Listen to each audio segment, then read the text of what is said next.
கிருபாசனம் சபையை சேர்ந்த என்னுடைய நண்பர் ராமேஸ்வரத்து பாஸ்டர், கிருபாசனம் பாஸ்டர், போன ஞாயிற்றுக்கிழமைக்கு முந்தின ஞாயிற்றுக்கிழமை அப்படி பிரசங்கம் பண்ணி கொண்டிருக்கும் போதே கீழே விழுந்து மரித்து போனார்.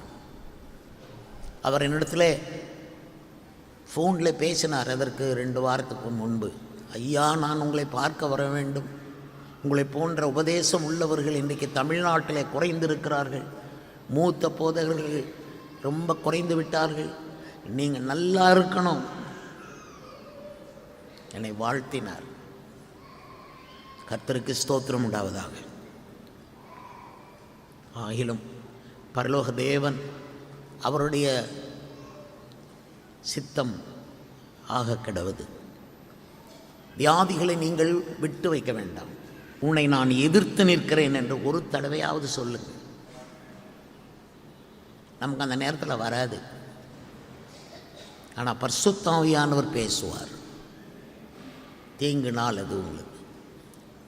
அதை நீங்கள் எதிர்த்து நிற்கணும்.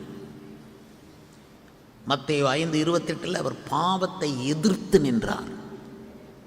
மார்க் 1:34 அசுத்த ஆவிகளை எதிர்த்து நின்றார். நான் சொல்லுகிற வரிசையை மனதிலே ஓரிரு விஷயங்களை ஆகிலும் வையுங்கள். அசுத்த ஆவிகளை எதிர்த்து நின்றார். அவர்களோடு பேச்சு கொடுக்கவில்லை, அவர்களோடு சகவாசம் வைத்துக் கொள்ளவில்லை. எதிர்த்து நிற்கணும். விசுவாசிகள் அசுத்த ஆவிகளோடு எதிர்த்து நிற்கணும். சில ஆட்கள் அசுத்த ஆவியை சுமந்து கொண்டே உங்கள் கிட்ட வந்து நிற்பாங்க. உங்களுக்கு பகுத்தறியும் வரம் செயல்பட வேண்டும். யாருக்கு செயல்படும்?